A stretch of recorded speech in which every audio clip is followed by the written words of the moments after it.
Hi hello నమస్తే. నేను మీ కట్టా కార్తీక్. మొత్తానికి పేర్ని నాని గారి బందర్ బియ్యం కథ బయటపడిందా? నిన్న పేర్ని నాని గారి భార్య పేర్ని జయసుధ మచిలీపట్నం తాలూకా పోలీస్ స్టేషన్లో పోలీసుల విచారణకి హాజరైంది. చాలా కాలం అజ్ఞాతం తర్వాత పోలీసు కోర్టు ముట్టకాయలేసి విచారణకు సహకరించాలని చెప్పి ఒక బెయిల్ ఇచ్చిన తర్వాత ఆమె పోలీసు విచారణకు హాజరైంది. ఆమె పోలీసు విచారణలో కొన్ని నిజాలు కూడా ఒప్పుకున్నట్టు తెలుస్తూ ఉంది. ఆ ఒప్పుకున్న నిజాలేంటి, ఇప్పుడు పేర్ని నాని జైలుకి పోయే విధంగా పరిస్థితులు మారాయా, ఇవన్నీ చర్చించుకునే ప్రయత్నం చేద్దాం. నాతో ఉన్నారు ప్రముఖ రాజకీయ సామాజిక విశ్లేషకులు అంకంరావు గారు. సార్ నమస్కారం. నమస్తే కట్టవారు. సార్ నిన్న పేర్ని జయసుధ సుదీర్ఘకాలం అజ్ఞాత జీవితం తర్వాత నిన్న పోలీసు విచారణకు హాజరయ్యారు. పోలీసు విచారణలో కీలకంగా లారీ నెంబర్లు చూపిస్తూ అన్ని నగరాలు రోమ్ నగరానికి అన్నట్టు ఈ లారీలు మాయమైపోయిన బియ్యం బస్తాలన్నీ కూడా కాకినాడ పోర్టుకే పోయాయి అన్నది ఆధారాలతో పోలీసు చూపించేసరికి కొంత నిజాలు కూడా ఒప్పుకున్నట్టు తెలుస్తూ ఉంది. ఒప్పుకున్న నిజాలు ఏంటి, అది పేర్ని నానికి ఇబ్బందికరంగా మారే అవకాశం ఉందా అంటే ఏం చెప్తారు? అంటే ఆమె ఒప్పుకున్నది ఒకటే, ఏంటయ్యా అంటే గోడౌన్లో నా పేరు మీదే ఉన్నాయి, కానీ అది నేనేం చూడలేదు, అంతా మా మేనేజర్ గారే చూసుకున్నాడు అంటే ఆయన మీద నెట్టేసింది. ఇప్పుడు మానస్ తేజ ఇప్పుడు అక్కడ 6 అభియోగం. ఎవరైతే మానస్ తేజ ఉన్నాడో, ఎవరైతే ఫుడ్ కార్పొరేషన్ సంబంధించిన అతను అధికారి ఉన్నాడో, ఎవరైతే మిల్లర్ ఉన్నాడో, ఎవరైతే లారీ డ్రైవర్ ఉన్నాడో, తర్వాత ఈ ఆమె ప్రథమ ముద్దాయి, 6వ ముద్దాయిగా పేర్ని నాని. వీళ్ళు 6. ఇప్పుడు పేర్ని నాని కూడా ముందస్తు బెయిల్ కోసం వెళ్ళాడు. ఇప్పుడు వీళ్ళు 6కి సంబంధించి చూసుకుంటా ఉంటే నిన్న విచారణకు వచ్చిన దాంట్లో కూడా చూసుకోండి, న్యాయవాదులు 2 వచ్చారు. ఎవరి వాహనంలో వచ్చింది? మేయర్ గారి వాహనంలో వచ్చింది. మాజీ మేయరు అంటే ఆమె మహిళే, మాజీ మేయరు ఆమె మహిళే, ఇప్పుడున్న ప్రస్తుతం ఉన్నటువంటి మేయర్ గారు మహిళ, డిప్యూటీ మేయర్ గారు మహిళే. వీళ్ళు కలిసి వచ్చారు నిన్న. ఆమె వాహనంలో కూడా రావడం కూడా జరిగింది. అంటే వాళ్ళు ఎక్కడికి పారిపోలేదు అనేది వాస్తవం. వాళ్ళు అక్కడే ఉన్నారు, అది మనం ఎప్పటి నుంచో చెబుతానే ఉన్నాం, దాని గురించి ఎలాంటి అనుమానం ఏం లేదు. ఇప్పుడు ఇక్కడ సంబంధించి ఆమెని పేర్ని నాని గారు రక్షిస్తారా? ఆయన చెబుతున్నాడు కదా, మహిళకి సంబంధం, వాళ్ళ ఇంట్లో ఉంటారు అది అని చెప్పని. మరి ఆమె ఇంట్లో ఉంటే ఆమె కూడా చెప్పింది కదా నేనేం తెలియదు అని చెప్పని. ఇప్పుడు ఆ మానస్ తేజాని బాధ్యుడిని చేస్తారా? లేదు, ఇవన్నీ నేనే చేసుకున్నాను కాబట్టి నాకే సంబంధం, ఆమెకేమీ లేదని చెప్పి ఈయన చెప్పి భార్యను రక్షిస్తాడా?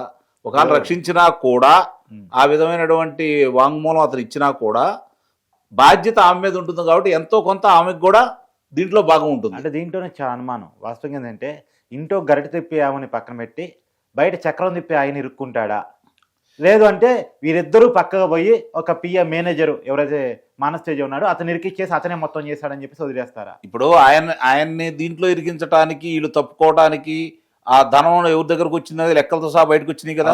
అవును, ఎవరి ఖాతాలోకి వచ్చినాయి అని చెప్పి బయటకు వచ్చినాయి కదా. ఎందుకు వచ్చినాయి? రెండోది, ఈ రోజు ఆ ధనం ఈమె ఎందుకు కట్టింది, ఇది గమనించుకోవాల్సిన అంశం కదా. ఈరోజు 1,68,00,000 రూపాయలు ఈమెకేమీ సంబంధం లేకపోతే, ఈమెకేమీ తెలియకపోతే, ఈమె ఎవరికి అధికారులకి వెళ్ళేసి విజ్ఞాపన పత్రం ఇచ్చేసి ఆ డబ్బులు ఎందుకు కట్టింది, ఇది గమనించుకోవాల్సిన అంశం కదా. దీనికంటే కూడా ఈ 1,68,00,000 రూపాయలు వీళ్ళకి ఎక్కడి నుంచి వచ్చినాయి, ఎవరు ఇచ్చారు? ఈడీ కూడా దీంట్లో రావాలి. అసలు ఎవరు ఇచ్చారు, ఎందుకు ఇచ్చారు? దాంతో పాటు ఎన్నికలు అప్పుడు చూపించిన డబ్బా కాదా, ఎన్నికలకు సంబంధించి ఒకవేళ ఆ డబ్బులు దాంట్లో లేకపోతే వీళ్ళు అప్పు తీసుకుంటే ఎక్కడి నుంచి అప్పు తీసుకున్నారు? ఆస్తులు తాకట్టు పెట్టి అప్పులు తీసుకున్నారా, లేకపోతే ఎవరైనా సహాయం చేశారా? అది కూడా ఇమీడియట్ గా వచ్చినాయి. అది ఇవన్నీ కూడా మనం గమనించుకోవాల్సిన అంశం. రెండోది, ఫుడ్ ప్రాసెసింగ్ కార్పొరేషన్ వాళ్ళ యొక్క లెక్కల ప్రకారం చూసుకుంటా ఉంటే మనం ఒక డీలర్ దగ్గర ఏదన్నా బియ్యం తరుగులు వస్తే కనపడకుండా పోతే అతని దగ్గర 10 రెట్లు వసూలు చేస్తారు. ఇక్కడ మాత్రం డబల్ ఇది 10 రెట్లు ఇప్పుడు వసూలు చేయాలని చెప్పని మనం ప్రభుత్వాన్ని కోరుతున్నాం. ఇది ముఖ్యంగా మనోహర్ గారు, పౌర సరఫరాల శాఖ మంత్రి, వారికి మన తరపు నుంచి విజ్ఞప్తి, ఎట్టి పరిస్థితుల్లో కూడా దీనికి సంబంధించినంత వరకు ఒక్కళ్ళని కూడా వదిలిపెట్టవద్దు. మీ ప్రమేయం ఉండా లేకపోయినా ఇవన్నీ బయటకు వచ్చినాయి. ఇప్పుడు మీ చొరవ ఎంత ఉందో మొత్తానికి తీసి పక్కన పడేస్తే ప్రస్తుతానికైతే వాస్తవ విషయాలన్నీ బయటకు వస్తూ ఉన్నాయి. ఇందాక మీరు అన్నట్టు దీనికి సంబంధించిన అన్నీ కూడా రాష్ట్రంలో ఉన్నటువంటి అన్ని ఎమ్మెల్యేస్ సంబంధించినంత వరకు 266 ఉన్నాయి కదా. వాటికి సంబంధించినటువంటి మొత్తాన్ని కూడా ప్రతి దాంట్లో కూడా ప్రతి నెల నాకు తెలిసి 600 నుంచి 1000 బస్తాల బియ్యం 1000 లారీల బియ్యం కాకినాడ ఫోర్ట్కి వెళ్ళినాయి. ద్వారంపూడి చంద్రశేఖర్ రెడ్డి గారి జమానాకి వెళ్ళి అక్కడ నుంచి ఆయన విదేశాలకు అక్కడ నుంచి మానస్ తేజ్ అకౌంట్ డబ్బులు వచ్చినట్టు, మానస్ తేజ్ అకౌంట్ నుంచి మళ్ళా జయసుధ గారి అకౌంట్ కి డబ్బులు పోయినట్టు, ఇవన్నీ కూడా లెక్కలు వచ్చినట్టుగా బయటకి. అవును, ఇప్పుడు ఒక్కడొక్కడని బయటకు వస్తున్నాయి. అవన్నీ రేపు పొద్దున ఈడీ వాళ్ళు బయట పెట్టాలి. సార్ ఇప్పుడు ఇంత పెద్ద ఎత్తున మన దేశంలో, మన రాష్ట్రంలో, మన నేల మీద ఉన్నటువంటి బియ్యం పక్క దేశాలకి కనుక ఎగుమతి అవుతుంటే కేంద్రం కూడా చూసి చూడబోయిందా ఇన్నాళ్ళు అనేటువంటి ఒక చర్చ కూడా కొనసాగుతుంది. 5 సంవత్సరాల్లో కేంద్రం కూడా మనం ఇక్కడ కేంద్రాన్ని కూడా తప్పబట్టాలి. అది చెప్తున్నాను. 5 సంవత్సరాల్లో కేంద్రం ఆంధ్ర రాష్ట్రం మొత్తాన్ని జగన్మోహన్ రెడ్డికి రాసిచ్చేసింది. ఇప్పుడు పోర్టు రాపిచ్చేసుకొని ఆ పోర్టు నుంచి బియ్యాన్ని అక్రమంగా రవాణా చేస్తుంటే అది జాతీయ సంపద కదా. ఆ జాతీయ సంపద విదేశాలు తరలిపోతుంటే కేంద్రం కళ్ళు మూసుకుందా అనేటువంటిది. ఇప్పుడు ఇక్కడ ఇంకోటి గమనించుకోవాల్సిన అంశం ఏంటంటే ఆంధ్ర రాష్ట్రంలో ప్రతి నెల 2,20,000 మెట్రిక్ టన్నుల బియ్యం పేదలకు పంచుతారు.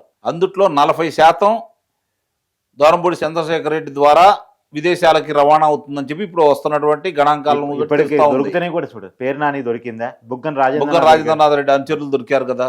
అంటే ఇప్పుడు ఇది ఒక్కటే కాదండి, మీరు 175 నియోజకవర్గాల్లో అక్కడ ఉన్నటువంటి స్థానిక నేతలు ఎవరైతే ఉంటారో దీనికి సంబంధించినటువంటి డీలర్లు, పంచేవాళ్ళు, అధికారులు అందరి ప్రమేయంతో జరిగింది. ఇది ఒక వ్యవస్థే బయటకు వస్తుంది. దీంట్లో అసలు ఇంకోటి గమనించుకోవాల్సిన అంశం ఏంటంటే దీనికి సంబంధించింది ద్వారంపూడి చంద్రశేఖర్ రెడ్డి సంపాదించాడు వాస్తవమే. ఆయన ఎవరెవరికి ఇచ్చాడు అది కూడా రావాలి కదా బయటికి. ఆయన ఒక్కడే చేశాడు, ఆయన ఒక్కడి వల్ల సాధ్యం కాదు. ఇది కరెక్టే, ఒకటి వల్ల సాధ్యమయ్యే పని కాదు. దీనికి ఎవరెవరు ఉన్నారని కూడా బయటికి తీసుకురావాలి కదా. మీరన్నట్టు కేంద్ర ప్రభుత్వం ఇలా జరుగుతూ ఉంటే వాళ్ళ దృష్టికి వెళ్ళిందా, లేదంటే వాళ్ళ దృష్టి తెలియకుండానే ఈయన ఇప్పటి వరకు నడిపారా ఇక్కడ వైఎస్ఆర్సీపీ ప్రభుత్వం గత 5 సంవత్సరాలు ప్రభుత్వం మారేంత వరకు కూడా ఇవన్నీ బయటకు రావాల్సిన అంశం. ఈరోజు మనం గమనించుకుంటా ఉంటే ఒక్కొక్క అంశాలు బయటకు వస్తూ ఉన్నాయి. ఈ బయటకు వచ్చే అంశాలకు సంబంధించి ఎవరైనా సరే బాధ్యులు, ఇప్పుడు అతను ఏమన్నాడు మొన్న, మహిళ ఆమె మీద ఇలాంటి అభియోగాలు మోపుతారా, ఇది న్యాయమేనా, కక్ష తీర్చుకోవాలంటే నా మీద తీర్చుకోవాలి కదా, నన్ను శతవిధాలా ప్రయత్నం చేస్తూ నన్ను దీంట్లో ఇరికించాలని చెప్పని కొల్లు రవీంద్ర తలస్తున్నాడు అని చెప్పాడు కదా ఆయన. నిజంగా కొల్లు రవీంద్ర అనే వ్యక్తి గనక నీ మీద కక్ష సాధింపు చర్యలో భాగంగా గనక ముందుకెళ్ళినట్టయితే అధికారంలోకి వచ్చిన 3వ రోజే నిన్ను అదుపులో తీసుకునేవాళ్ళు.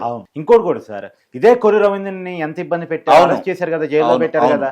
కాబట్టి అయినా కూడా అతను కక్ష సాధింపు చర్యల్లో భాగంగా లేదు. ఇవన్నీ నువ్వు ఒప్పుకున్నావు కదా.